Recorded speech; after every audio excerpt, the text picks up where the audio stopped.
மாணவர்கள் அனைவருக்கும் வணக்கம். தொடர்ச்சியாக நாங்கள் தரம் 5 புலமைப்பரிசில் பரீட்சை 2026ஆம் ஆண்டு முதலாவது கேள்வியிலிருந்து 11வது கேள்வி மட்டும் உங்களுக்கு ஏற்கனவே நிகழ்நிலை ஆசான் சேனல்ல அப்லோட் செய்யப்பட்டிருக்கு.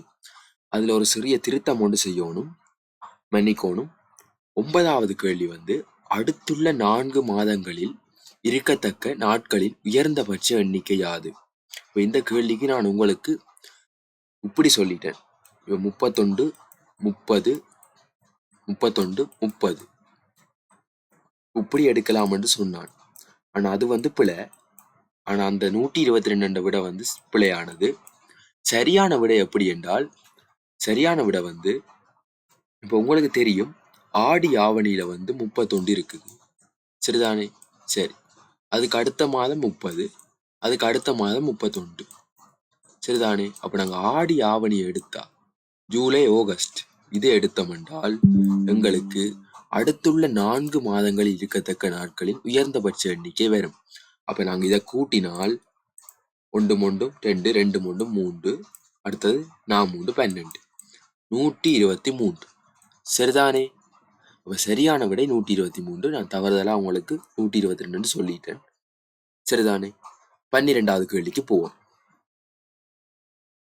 12வது கேள்வி என்ன சொல்லுது என்றால், சங்கர் தனது வகுப்பில் உள்ள 3 நண்பர்களுடன் ஓர் இலந்தை மரத்தில் இருந்து, அப்ப சங்கரும் 3 பேரும் சேர்ந்து, சங்கரும் 3 நண்பர்களும் சேர்ந்து ஒரு இலந்தை மரத்தில் இருந்து 172 இலந்தை பழங்களை பறித்து வகுப்பில் உள்ள ஏனைய பிள்ளைகளுக்கு அப்பழங்களை 5 வீதம் பகிர்ந்து கொடுக்கும் போது 12 இலந்தை பழங்கள் எஞ்சி இருந்தன. அப்ப என்ன செய்யறாருண்டாவாம், சங்கரும் தண்டன் 3 நண்பரும் சேர்ந்து ஒரு மரத்திலிருந்து 172 லந்தப்பழம் பறிக்கிறாங்க. சரி, அத ஒரு ஆளுக்கு 5 வீதம் பகிர்ந்து கொடுக்குறாங்க. ஒரு ஆளுக்கு 5. சரி, 12 இலந்தை பழங்கள் எஞ்சி இருந்தனவா. அப்ப ஒரு ஆளுக்கு 5 வீதம் பகிர்ந்து கொடுக்கும் போது 12 இலந்தை பழம் எஞ்சி இருக்கான். அப்ப 172ல 12 மிச்சமா இருக்குது என்றால் எவ்வளவு பகிர்ந்திருப்பாங்கள்? என்ன செய்யணும்? 172ல இருந்து 12 கழிக்கணும். கழிப்போம். கழிச்சால் 160. சரி, அப்ப 160 லந்த பழங்கள் பகிரப்பட்டிருக்குது, சரிதானே? சரி, அப்ப கேட்ட கேள்வி சங்கரின் வகுப்பில் உள்ள பிள்ளைகளின் மொத்த எண்ணிக்கை. அப்ப எங்களுக்கு தேவை 5 படி 160 பகிர்ந்தளிக்கப்பட்டிருக்கு. அப்ப ஒரு ஆளுக்கு 5 படி எத்தனை பேருக்கு பகிர்ந்தா 160 வரும்? என்ன செய்யணும்? பிரிக்கணும். பிரிப்போம். 5ஆல 160 பிரிப்போம். ஏன் 5 தானே ஒருத்தருக்கு கொடுத்தவங்க, ஒரு பிள்ளைக்கு 5 வீதம் கொடுத்தவங்க. அப்ப 5ஆல பிரிப்போம். 5 3 15, 1 மிச்சம் 10, 2 10. இவ 32 பிள்ளைகளுக்கு இந்த 160 லந்த பழங்களை பகிர்ந்து கொடுத்துட்டாங்க. ஆனா உங்களை கேட்டது சங்கரின் வகுப்பில் உள்ள பிள்ளைகளின் மொத்த எண்ணிக்கை. அப்ப இந்த 32 பேர், சரியோ, பகிர்ந்தளிக்கப்பட்டது 32 பேருக்கு. அதை விட சங்கர் இருக்கிறான், அதோட 3 நண்பர்கள் இருக்கிறாங்க. அப்ப மொத்தம் எத்தனை பேர்? 4 பேர். சங்கரோட சேர்த்து 3 நண்பர் 4 பேர். அப்ப 32 4 36. சரியா? விளங்குதா? சரியான விட 36. நிறைய பேர் இதை கவனிக்காம விட்டுருப்பீங்க, கவனமா இருந்து கொள்ளுங்க. சரி, அடுத்த கேள்விக்கு போவோம். 13வது வினா, மேற்குறித்த உருவில் வினாக்குறி இழுக்கும் இடத்திற்கு உகந்த பகுதி. அப்ப நீங்க படத்துல பாருங்கோ, இந்த மாம்பழம் வளம் மாறி இருக்குது, இந்த கப் இந்த ஜொக்கு வளம் மாறி இருக்குது. அப்ப ஒன்றையும் தலைகீழாக்கையில வளத்தை மட்டும் மாத்தி கிடக்கு. இதுல பாருங்கோ, இதுல இருக்கிற பழத்துல இலேண்ட பக்கம் மாறி இருக்குது. அப்ப நீங்க பார்க்கணும், இந்த மூல பக்கம் இங்க இருக்குதுன்றால் விடையில இது வளம் மாறி இருக்கணும், இதுல வரணும். சரியா? இப்படி முன்னுக்கா நிக்கணும். இந்த இடத்துல இந்த மூலை தெரியணும். சரியா? நான் இப்ப உங்களுக்கு இலகுவா சொல்றேன்டா, இந்த விளிம்ப பாருங்க, இதுல இப்படி 3 விளிம்பும் வடிவா தெரியுது. அப்ப இதுல 3 விளிம்பும் வடிவா தெரிஞ்சா வளம் மாறி இருக்க எங்க தெரியணும்? இஞ்சாலி பக்கம் தெரியணும். நம்ப குறிக்கிற பாருங்க, இந்த பக்கம் தெரியணும். சரியா? இப்ப விடையில எதுல இருக்கு அந்த உருவம்? 2வது விடையில இருக்கு. இங்க பாருங்க, இந்த 3 விளிம்பும் வளம் மாறி தெரியுது. சரியா? அவ சரியான விடை 2வது. விளங்குதா? சரி. அப்ப இது இலகுவான கேள்வி. அடுத்த கேள்விக்கு போவோம். பின்வரும் உருவில் அம்புக்குறிகளினால் காட்டப்பட்டுள்ள திசையில் சுழலும் 3 சில்லுகளின் ஒழுங்கமைப்பு காட்டப்பட்டுள்ளது. அப்போ அம்புக்குறியின் திசையிலையா எல்லாம் பலஞ்சுழியா தான் சுத்துது பாருங்க, எல்லாம் பலஞ்சுழியா சுத்துது. அப்ப பிரச்சனை இல்லை. சரி, சில்லு ஏ ஆனது 4 சுற்றுகள். அப்ப சில்லு ஏ 4. சரி, சில்லு ஏ ஆனது 4 சுற்றுகள் சுழலும் போது அப்ப இது 4 சுற்று சுழலும் போது மிச்சம் எல்லாம் எப்படி சுழல போகுதுன்னு தந்திருக்கிறாங்க பாருங்கோ. அப்ப சில்லு 4 ஏ 4 தரம் சுழன்றால் பி ஆனது 3 சுற்று. சரி, சி 6 சுற்று. அப்ப 4 3 6. சரி, சுழலுகின்றது. இப்ப கேட்டது, மேற்குறித்த உருவின் அமைவிலிருந்து சில்லு ஏ ஒரு சுற்று சுழலும் போது மற்ற சில்லுகளின் அமைவு எந்த படத்திற்கு சரியாக காட்டப்பட்டுள்ளதா? அப்ப உங்களுக்கு இப்ப சொல்லியாச்சு, இதுதான் ஏ. ஏ 4, பி 3, சி 6. அப்ப ஏ 4 தரம் சுழலைக்க பி 3 தரம் சுழலும், சி 6 தரம் சுழலும். இப்போ உங்களை கேட்டது ஏ ஒருக்கா சுழலும். அதை விட இப்ப இருக்கிற அமைவு ஏ மேற்குறித்த உருவின் அமைவில் இருந்து, அப்ப இப்ப இருக்கிற அமைவில் இருந்து தான் பார்க்கணும். பாருங்க, அம்புக்குறிகளை இதுல இருக்கு, இதுல இருக்கு, இதுல இருக்கு. சரி, இதுல இருந்துதான் பார்க்கணும். விளங்குதா? சரி, ஏ ஒரு சுற்று சுழண்டா திருப்பி அதே இடத்த அம்புக்குறி வரும். எல்லா விடையிலையும் அதே இடத்தான் அம்புக்குறி இருக்கு பாருங்க, அதே இடத்த இருக்கு அம்புக்குறி. அப்ப ஏ பார்க்க தேவையில்லை. இனி பிய போய் பார்ப்போம். நீங்க பாருங்கோ, இப்ப இதெல்லாம் கூட்டல் கழித்தல்லையா வரும். இப்போ ஒரு சுற்று சுழலும் போது ஒரு பச்சில்லு ஒருக்கா சுழண்டா இது 2 தரம் சுழலுதென்றால் என்னத்துல கதைக்கப்பட்டிருக்கு? மடங்குல. அப்ப இங்க பிரித்தல் பெருக்கல், இதை தவிர வேற ஒன்றும் செய்யலாது. சரிதானே? அப்ப நாங்க இதை மடங்குல தான் கதைக்க போறோம். கூட்டல் கழித்தல் வராது. இந்த பச்சில்ல சுழற கேள்விகளுக்கு கூட்டல் கழித்தல் வராது. அப்ப முதல் சொன்னது ஏ 4 தரம் சுற்றிக்க பி 3 தரம் சி 6 தரம். இப்ப ஏ ஒருக்காவாம், ஒரு தரம் சுட்டுதான். அப்ப இது என்ன செய்யப்பட்டிருக்கு? 4ஆல பிரிபட்டிருக்கு பாருங்க. 4ஆல பிரிச்சாதானே 1 வரும். அப்ப எல்லாத்தையும் 4ஆல பிரிப்போம். அப்பதான் எங்களுக்கு எவ்வளவு சுற்று ஏ ஒருக்கா சுற்றும் போது பி எவ்வளவு சுற்றுது, சி எவ்வளவு சுற்றுதுன்னு வரும். அப்ப பார்ப்போம். இப்ப 3 4ஆல பிரிச்சா 3 4 பின்னத்திலேயே வச்சிருக்கோம், எங்களுக்கு அதான் சுகம். 6 4. சரி, இப்ப பாருங்கோ, பி முக்கால் வந்துட்டு உங்களுக்கு தெரியும் தானே, 3 4 என்ன முக்கால். அப்ப பி முக்கால் சுட்டு சுட்ட போகுது. அப்ப இங்க நிக்கிற அம்புக்குறி, பியில இங்க நிக்கிற அம்புக்குறி முக்கால் சுற்று சுழட்டினா இப்படியே இங்க இதுல நிப்பார். சரியா?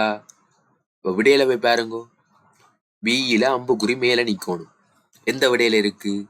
2லயும் இருக்குது, 3லயும் இருக்குது. அப்ப நாங்கள் இனி சியையும் பார்க்கணும். சரி, அப்ப சியை எடுத்தா 6 4 வருகுது. நாங்க இதை ஒரு எளிய பின்னம் ஆக்குவோம். மேலையும் கீழையும் என்னத்தால பிரிக்கலாம்? என்னத்தால பிரிபடும்? 2ஆல பிரிபடும். பிரிச்சா ஈர் 3 6, ஈர் 2 4. அப்ப 3 2. 3 2 இத முறைமை இல்லா பின்னம மாத்தினா 3 2ஆல பிரிச்சா என்ன வரும்? 1.5. அப்ப சி 1.5 சுட்டு சுட்ட போகுது. அப்ப இங்க நிக்கிற அம்புக்குறி இப்படியே சுத்தினா ஒரு சுற்று ஒருக்கா இங்க வந்துட்டு திருப்பி அரைவாசி சுட்டு இங்க போய் மேல நிக்க போகுது. சரி, அப்ப விடையில போய் பாருங்கோ, மேல சியில அம்புக்குறி மேல நிக்கணும். மூன்றாவது விடையில நிக்குது. விளங்குதா? இப்படிதான் இந்த கேள்வி செய்யறது. கொஞ்சம் பெரிய கேள்விதான், நீங்க கொஞ்சம் யோசிக்கணும். சரிதானே? ஏனென்றால் இந்த பச்சில்லு கேள்விகள் மடங்குல தான் செய்யணும். ஒருக்கா சுற்றினா அது பல தரம் சுட்ட போகுது. சரிதானே? இங்க கூட்டல் கழித்தல் பாவிக்கிறீர்கள். சரிதானே? நீங்க எல்லாரும் உடனே என்ன செய்வீங்க? 4ல இருந்து 1 வரணும், 3 கழிச்சிருப்பீங்க. அப்படியான வேலையெல்லாம் இங்க செய்யவே கூடாது. சரிதானே?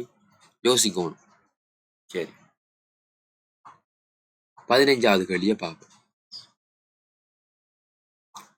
புலமை பரிசில் பரீட்சைக்கு தோற்றும் 12 மாணவர்களில் 6 மாணவர்கள் வினாத்தாள் ஒன்றிற்கு 70லும் கூடிய புள்ளிகளை பெற்றனர். இப்ப வினாத்தாள் ஒன்று பார்ட் 1க்கு 6 மாணவர்கள், 12 பேர்ல 6 பேர், மிச்சம் 6 பேரும் பார்ட் 1க்கு எடுக்கல. விளங்குதா? விளங்குதானே? சரி, அப்ப 12 பேர்ல 6 பேர் 70க்கு மேல எடுத்துட்டாங்க. உங்களுக்கு விளங்கின மாதிரி பக்கத்துல எழுதி கொள்ளுங்க. நான் அப்படி போடுறேன், 6 பேர் 70க்கு மேல பார்ட் 1. அதே மாதிரி 8 மாணவர்கள் வினாத்தாள் 2க்கு 70லும் கூடிய புள்ளிகள், பார்ட் 2 கொண்டு போட்டு 8 பேர் 70லும் கூட. சரி, இப்போ உங்களை கேட்டது, இப்பிள்ளைகள் ஒவ்வொருவரும் ஒரு வினாத்தாளிலேனும் குறைந்தபட்சம் 70லும் கூடிய புள்ளிகளை பெற்றுக்கோணுமா? சரிதானே? எல்லாரும் கட்டாயம் 70லும் கூடிய புள்ளிகளை பெற்றுக்கோணுமா? அப்ப நீங்க பாருங்கோ, 12 பேர்ல 6 பேர் பார்ட் 1ல 70க்கு மேல எடுத்துட்டாங்க. சரி, மிச்ச 6 பேரும் பார்ட் 2ல 70க்கு மேல எடுத்திருக்கணும். ஏன் இங்க சொல்லி போட்டாங்க, ஒவ்வொருவரும், பிள்ளைகள் ஒவ்வொருவரும் ஒரு வினாத்தாளில் ஏனும். அப்ப பார்ட் 1ல 6 பேர் 70க்கு மேல எடுத்தா மிச்ச 6 பேரும் கட்டாயம் 70க்கு மேல பார்ட் 2ல எடுத்திருக்கணும். விளங்குதா? என்னடா இங்க சொல்லி கிடக்கு, இங்க பாருங்க, ஒவ்வொருவரும் ஒரு வினாத்தாளிலேனும் குறைந்தபட்சம் 70லும் கூடிய பிள்ளைகளை பெற்றிருக்கணும்.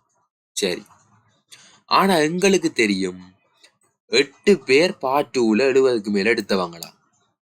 அப்ப அந்த 8 பேர்ல மிச்ச 6 பேரும் வந்துருவாங்க. சரிதானே? அந்த 8 பேர்ல மிச்ச 6 பேரும் வந்துருவாங்க. எங்களுக்கு இப்ப 2 பேர் எக்ஸ்ட்ராவா நிக்கிறாங்க, பார்ட் 2ல 70 எடுத்தாக்கள், 70க்கு மேல எடுத்தாக்கள்.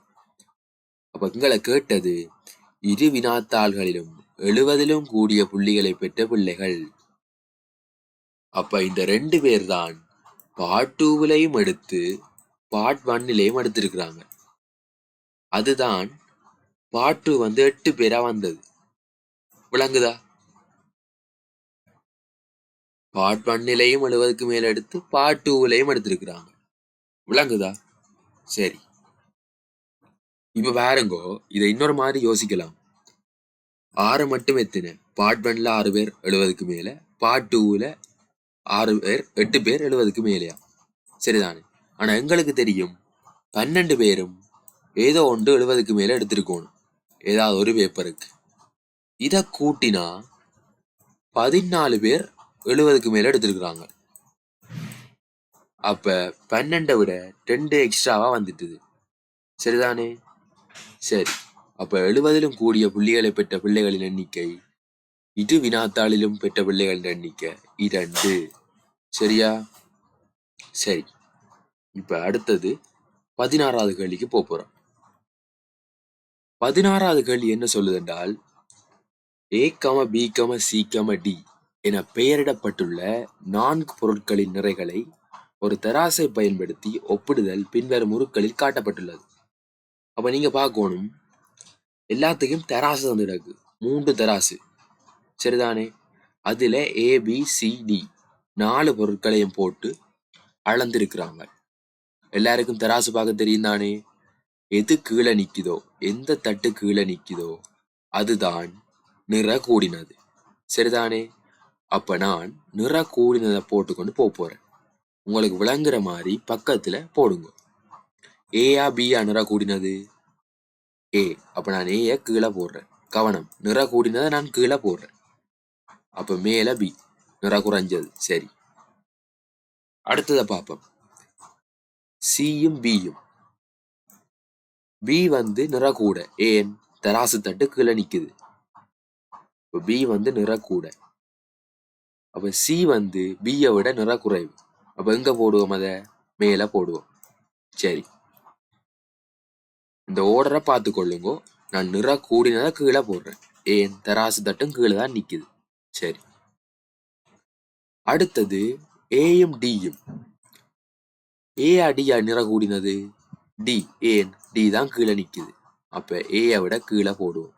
சரி, இப்ப நிற கூடின ஒழுங்க நாங்க எடுத்தாச்சு. சிபிஏடி. அப்ப கேட்ட கேள்வி, அதற்கேற்ப நிற குறைந்த பொருளில் இருந்து நிற கூடிய பொருள் வரையுள்ள ஒழுங்குமுறை யாது? அப்ப பார்க்கணும், எங்களுக்கு நிற குறைந்ததுல இருந்து. அப்ப நாங்க மேலே இருந்து கீழே பார்க்கணும். நான் அப்படித்தானே போட்டேன். நான் சிபிஏடி ரெண்டாவது விட சரி. சரியா? சரி, அடுத்த கேள்விக்கு போவோம். 17வது கேள்வி, ஒரு தடித்த தாளில் இருந்து வெட்டப்பட்ட 5 வடிவங்கள் கீழே தரப்பட்டுள்ளன. ஒரு செவ்வகத்தை செய்வதற்கு அவற்றில் எந்த 3 வடிவங்களை அடுத்து வைத்தல் வேண்டும்? அப்ப எல்லா விடையிலையும் ஏ இருக்கு. அப்ப கட்டாயம் ஏ வரணும். அப்ப நாங்கள் ஏய ஒரு செவ்வக வடிவமா பூரணப்படுத்துவோம். சரியா? சரி, இல்லாட்டி நாங்கள் விடைய வச்சு கொண்டு காணுவோம். ஏன்னா எங்களுக்கு நிறைய வடிவங்கள் வரலாம். அதால விடைய வச்சு கொண்டு காணுவோம். ஏபிடி எடுப்போம். முதலாவது விட ஏ வரும். சரி, பி எடுத்தா இஞ்சாலி பக்கம் பொருத்தலாம். சரியா? இப்படி பொருத்தலாம். ஆனா வளம் மாத்தி தான் பொருத்தணும். பாருங்க, ஏபிடியா. ஆனா டி வந்து சின்ன, இங்கால பொருந்தாது. ஏன்? இதுல பெரிய பக்கம் வேணும். அப்ப முதலாவது விட பிழை, வெட்டியாச்சு. சரியா? முதலாவது விட பிழை, வெட்டியாச்சு. சரி, அடுத்ததுக்கு போவோம். அடுத்தது ஏசிடியா. ஏசிடி. ஏ எடுத்தாச்சு. சி. சியும் சரியா வரும். ஏன்? இப்படி பொருத்தலாம். பாருங்க, நான் கீறன் பாருங்க. சரி, இப்படி பொருத்தலாம். சரி, சரிதானே? சரி, அடுத்தது டி துண்டு. டியை கொண்டு வந்து இப்படி பொருத்தலாம். சின்ன முக்கோணி. பாருங்க, ஒரு செவ்வகம் பூரணப்படுத்தப்பட்டு விட்டது. ஏசிடி. ஆகவே சரியான விடை இரண்டாவது. விளங்குதா? சரி, இனி நாங்க மூன்றாவது பார்க்கவே தேவையில்லை. ஏன்னா எங்களுக்கு ரெண்டாவதுலேயே சரி வந்துட்டு. அப்படி நீங்க மூன்றாவது பார்த்தாலும் உங்களுக்கு பொருந்தாது. ஏன்னா ஏசி இ வந்துட்டு இதுல. இது வந்து பெரிய துண்டு, கொண்டே பொருத்துறது கஷ்டம். சரிதானே? சரி, 18வது கேள்வி, உருவில் சதுரமுகி வடிவமுள்ள ஒரு மரக்குட்டியில் இருந்து ஒரு பகுதியை அகற்றிய பின்னர் எஞ்சியுள்ள பகுதி காட்டப்பட்டுள்ளது. அதில் எத்தனை முகங்கள் உள்ளன? அப்ப நீங்க பாருங்க, ஒரு சதுரமுகி இப்படித்தான் இருக்கு. இந்த வெட்ட முதல் இப்படித்தான் இருக்கு. இந்த கருப்பு பகுதியை விடுங்க. நீங்க பாருங்க, ஒரு சதுரமுகிக்கு எத்தனை முகம்? 6 முகம். சரிதானே? 6 முகம்.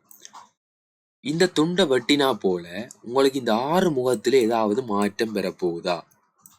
ஏனென்றா ஒரு சின்ன பகுதியை தான் இதுல வெட்டுறாங்க. பாருங்க, அதுண்ட முகத்தின் மிச்ச பகுதி இருக்குங்க. இதுல இருக்கு, இதுல இருக்கு, இதுல இருக்கு. அப்ப எங்களுக்கு முகத்துல ஒரு மாற்றமும் பெறாது. 6 முகம் இருக்கு.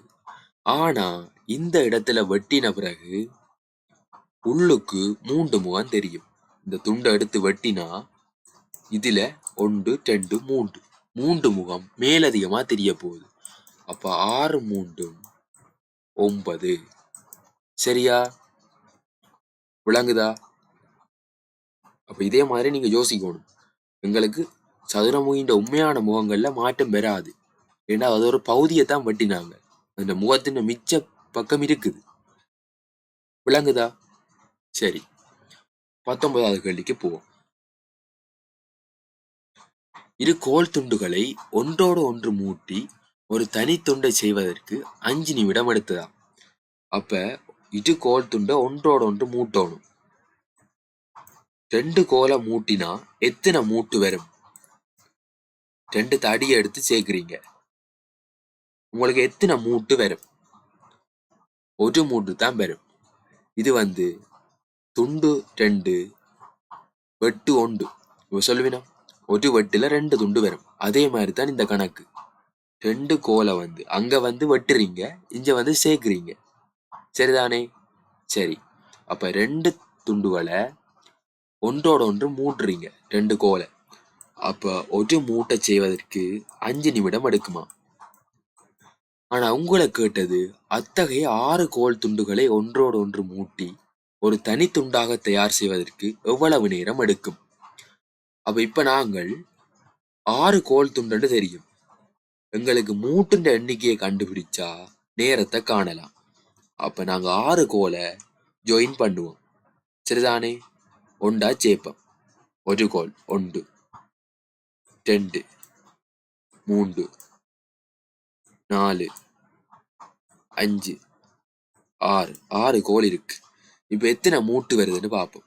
1 2 3 4 5.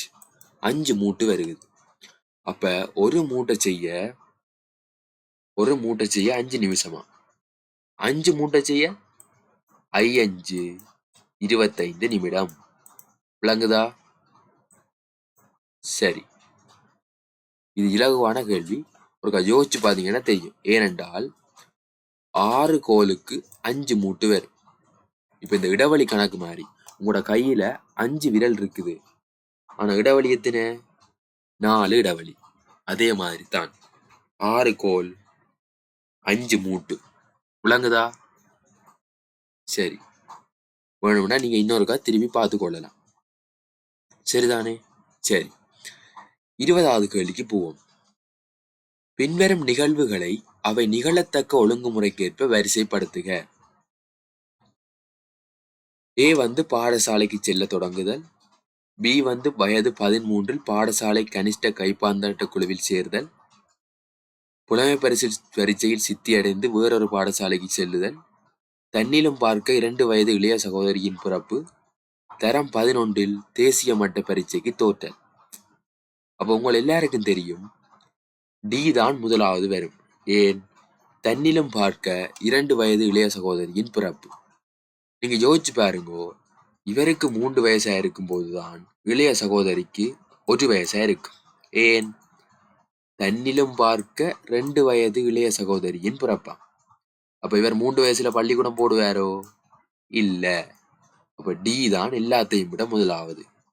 அப்ப 2வது விடையிலேயும் 3வது விடையிலேயும் இருக்குது, முதலாவது விட பிழை. சரி, அடுத்ததை பார்ப்போம். பாடசாலைக்கு செல்ல தொடங்குது. ஓ, அடுத்தது ஏ டி ஏ, அதுவும் சரியா கிடக்கு. சரி, அடுத்தது சியாம், அதுவும் சரியா கிடக்குது. புலமை பரீட்சையில் சித்தியடைந்து வேறொரு பாடசாலைக்கு செல்லுதல். சரி, அடுத்தது வயது 13 பாடசாலை கனிஷ்ட கைப்பந்தாட்ட குழுவில் சேர்தல். மற்றது இருக்குது தரம் 11 தேசிய மட்ட பரீட்சைக்கு தோற்றல். இப்ப நாங்கள் வயது 13 எத்தனையாவது தரம் என்று கண்டுபிடிக்கணும். உங்களுக்கு தெரியும், நீங்க ஸ்காலர்ஷிப் எடுக்க தரம் 5 10 வயசு, தரம் 6 11 வயசு, தரம் 7 12 வயசு, தரம் 8 13 வயசு. அப்ப இது தரம் 8 நடக்குது. அப்ப தரம் 8 முன்னுக்கு நடக்குமா? தரம் 11 முன்னுக்கு நடக்குமா? தரம் 8 தான் முன்னுக்கு நடக்கும். ஆகவே பி தான் முன்னுக்கு வரணும். ஆகவே சரியான விடை 2வது. விளங்குதா? இலகுவான கேள்விகள், சரிதானே? இப்படித்தான் மாணவர்களே ஒவ்வொன்றையும் செய்து கொண்டு போகணும். எல்லாமே இலகுவானது. வடிவா யோசிச்சு செய்தா எல்லா கேள்வியும் சரி வரும். தொடர்ச்சியாக 21வது கேள்வியிலிருந்து உங்களுக்கு விடைகள் அடுத்த காணொலியில நாங்கள் அப்லோட் பண்ணுவோம். தயவு செய்து இதை உங்களோட நண்பர்களுக்கு பகிர்ந்து கொள்ளுங்க. மிகவும் முக்கியமா தரம் 3 4 மாணவர்கள் இதை கவனமா பார்த்து கொள்ளுங்க. ஏனென்றா அவைக்கு தான் இது தேவை.